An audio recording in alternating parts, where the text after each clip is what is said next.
The US is a nation in turmoil. The country, however, seemed to be on a perpetual rise just 40 years ago, having just become the world's first industrial power, surpassing Great Britain, and having broken onto the world stage after the war with Spain. However, since then, the US was held back by a divisive political scene, isolationist foreign policy, and the dominance of the business establishment in Washington. The Great Depression of 1925 is now ravaging through the mighty economy, and the ineffective Hoover administration is quickly losing control over the country. The old establishment parties are embroiled in a very bitter identity struggle due to a confusing political landscape, personal rivalries, and also old voting bloc allegiances due to the political system. On the other hand, new political forces are rising to oppose these parties, fueled mainly by the Depression and the hostility towards the Washington establishment. Welcome back, everyone, to another Kaiserreich political overview. This time it's going to be the United States. Now, the United States, as we know, is very, very divided, on the verge of a, in fact, second civil war. Now, why is this? Very quickly, let's go over the lore of the Kaiserreich timeline. In the Kaiserreich timeline, with the main difference would be, of course, the victory of Germany in the Weltkrieg. Now, the United States in the Kaiserreich timeline didn't even enter the World War, so that is why they were simply out of it, and they were left by their own to grow their economy. Eventually, however, we have the Great Depression hitting in 1925 rather than 1929, but still having a major, major impact on the economy of the country. And Hoover has to win re-election in 1932, because Roosevelt was actually assassinated in this timeline. It's one of the big differences. So this leads to a very, very ineffective administration and a massive fragmentation of politics. To tackle this fragmentation, however, we have to kind of understand how the political system of our timelines, the United States, have evolved, and why it's so confusing to look at just the party list. Because as you can see, you have the Democratic Party and the Republican Party being kind of flip-floppy. Now, on the extremes, you have the CSA, the Combined Syndicates of America, and the America First Party. We're actually going to take a look at them first because they're basically the easiest to understand. The Combined Syndicates of America are the combination of essentially most of the major trade unions that are active around the country, mostly in the northeastern sort of labor belt of the United States, where you have most of the industrial base, especially in Illinois and Michigan, but also Pennsylvania, New York, and all of that, Boston, Massachusetts, all those areas that are very heavily industrialized and so basically ripe for the workers' organizations to really take root. They are led by Jack Reed, at least partially. Jack Reed is the presidential candidate for the 1936 elections for the CSA. And most important for the formation of the CSA, the Combined Syndicates of America, is the success of syndicalism and similar organizations in France and Britain, as opposed to our timeline where the model wasn't that of a syndicalist sort of organization for the left wing. And in the American political landscape of the 1920s and 1930s, you had a lot of different left-leaning political parties that were actually never able to really break out of the French because of the very, very, very effective fight against the Great Depression that was essentially conducted by the federal government. Now, in the Kaiserreich timeline, of course, these are poised to essentially seize power in some areas of the country. The America First Party, on the other hand, are essentially a coalition of populist, agrarian, and in some ways, of course, isolationist and very, very much, in some ways, also nativist forces, led by Huey Long, who is most famous for his economic plans and theories, rather than for his actual ideological or political programs. But the America First Party is represented as a right-wing organization.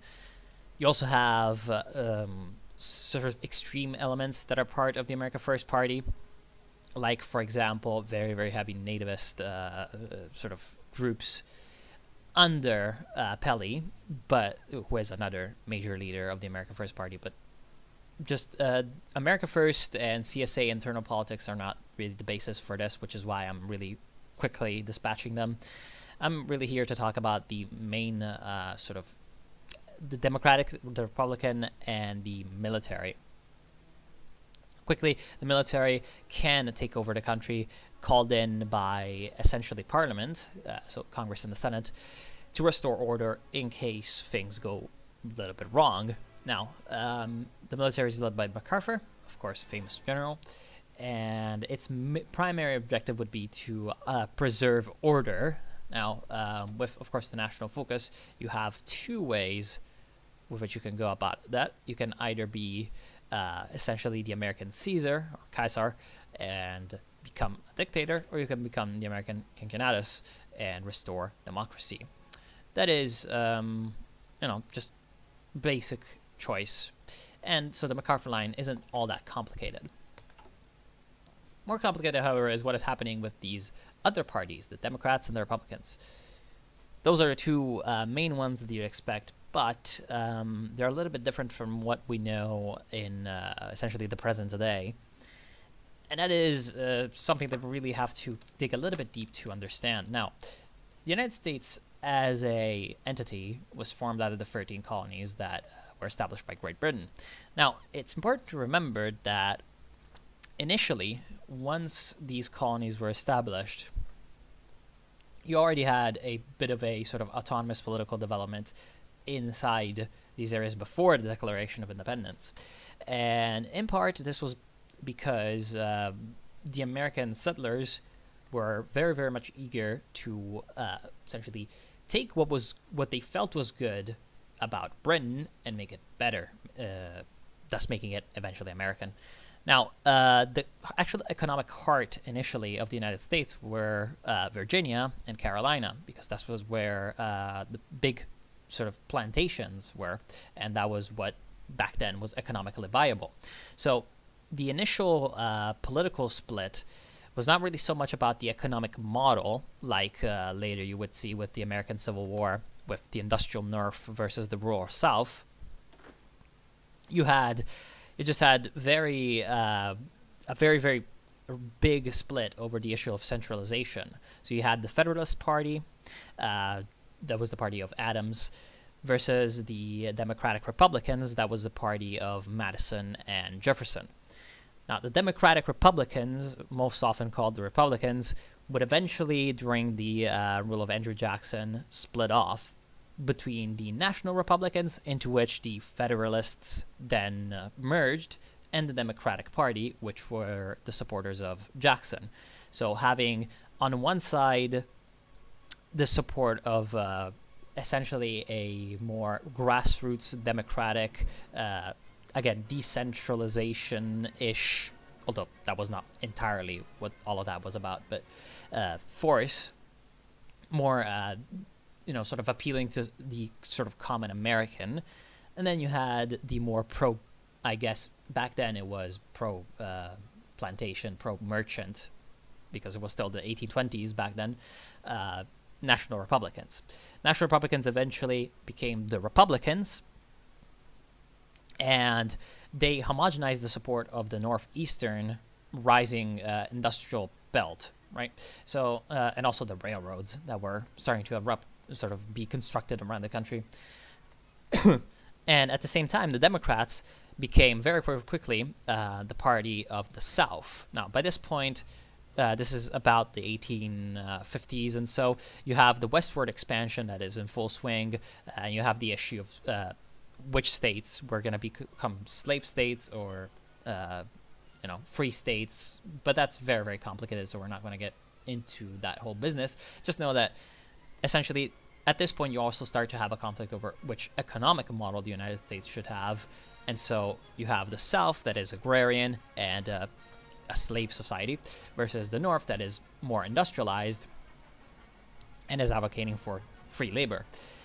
So the Democrats are the party of the South, and eventually they lose to Abraham Lincoln, and there's the secession, and you know what happens.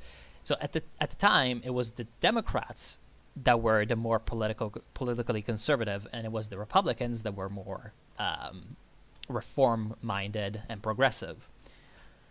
So what then happens is that once you start to reach the end of the 19th century, you have a bit of a switch, because the Republicans first undergo the sort of era of Theodore Roosevelt, who is still very, very much a sort of progressive, reform-minded, and in some ways also a little bit populist president. But then after that presidency, Roosevelt splits off from the Republican Party and forms his own Progressive Party. Now, the Progressive Party, or Bull Moose Party, takes with it most of the progressive elements of the Republicans and the reform-minded Republicans, and just leaves the pro-business, sort of industrial barons, big corporations, I guess we would say today, pro-economic establishment parts of the Republican Party in place. So at this point, the Republican Party becomes the party of the economic elite and a sort of more, I guess, less government, less taxes, more conservative type of party.